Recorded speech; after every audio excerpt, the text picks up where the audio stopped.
Some people say that a wedding should be the best day of your life, but it can also be one of the most stressful days. With tips on how couples can slow down and enjoy the process, plus some of Chicago's top locations for wedding and engagement photos, owner of Events with Ambiance, Amber Sanders, is with us now. Thanks so much for being here. Well, thank you for having me. Okay, so Amber, it's event planning, party planning, it's in your blood. You come from a long line of folks that have been doing this. I do. My grandmother was kind of the first inspiration for party planning. She was always hosting friends and family. They were always getting dressed up and going out to banquets and galas and things. Then that turned into my mother hosting a lot. And so, yeah, I've kind of grown up watching these women give with a heart of service and just, so now it's in me, and I just have to do it all the time. Yes.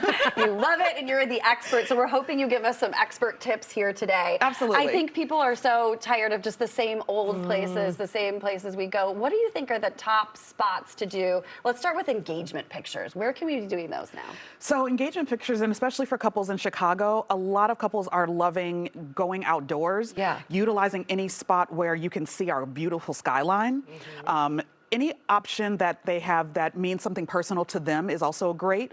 The Art Institute Sculpture Garden is really, really beautiful landscape. The Honeycomb over at Lincoln Park, that Lily Pond area is also really, really popular too. And even just our beautiful lakefront works really well. Okay, now explain the difference to me. You were saying there's a distinction between a planner and a coordinator. There is, now yes. I don't even understand anymore. So tell me the difference. So typically a wedding coordinator is going to come into the process about 3 to 6 months prior to the wedding day. Okay.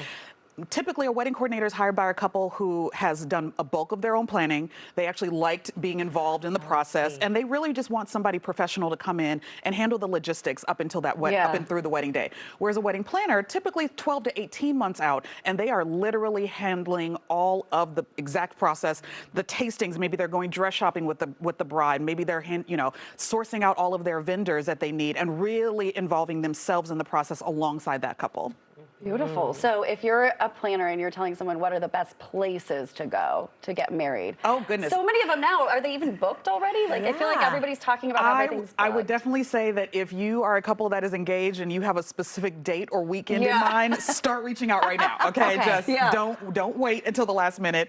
Definitely reach out. But there are so many venues that are just amazing that I've even worked at. The Fairleigh, Wildman BT, downtown, the Rookery Building, JW Marriott, Penthouse Hyde Park. I mean, all of them have a different aspect to Chicago or just to that couple. But I think the biggest thing is whatever speaks to you and to your partner and the vibe that you want to create for the wedding day is the venue you should go with. What if you have a lot of problematic relatives and you just want to escape and you want to The courthouse is a great option. The courthouse is always a great option. Destination weddings are a great option. Just elope on and then have a vacation afterwards and come back and tell them that you got married. Well, Amber, we heard you were coming and we were thinking about all of the amazing wedding planner, wedding movies that there are out there. So we thought maybe we'd show you a clip and you can kind of guide us through what to do in this situation. So let's start with one from Wedding Planner. My little girl's getting married today.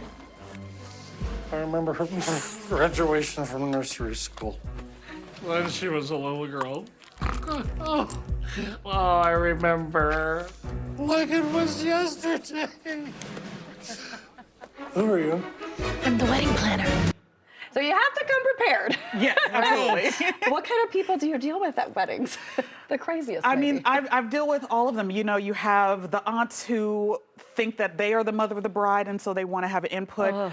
You have some of the bridesmaids who might be a cousin who, might be a little jealous that it's not their wedding day. I mean, I've even had actual wedding pros, vendors like DJs who are like, suddenly they want to be in charge, and it's like, no, that's not how this works. You're the DJ, not the bride. Yeah, we all have to play our part in this day.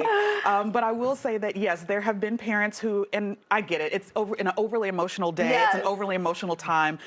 So what I try to do is come in a few weeks before and talk to the parents and just help them understand that all they have to do that day is just enjoy the moment. Don't try to do anything more than just be with their Be present. Be present. Yeah. That's it. So you can even handle those parents that seem like a mess because their little baby is getting married. Absolutely. Okay. One of my favorite movies is Bridesmaids. Okay. It's, so, you know, are you seeing a majority of brides still having that big bridal party and the maid of honor? And what are some options that people can do if they don't want to do all that? So I am seeing a mix of the two, yes. Okay. So typically, if you're looking at a large wedding party, it could be because, you know, they literally have people who have been a part of their life for forever. They are part of their love story, and so they really want them to share.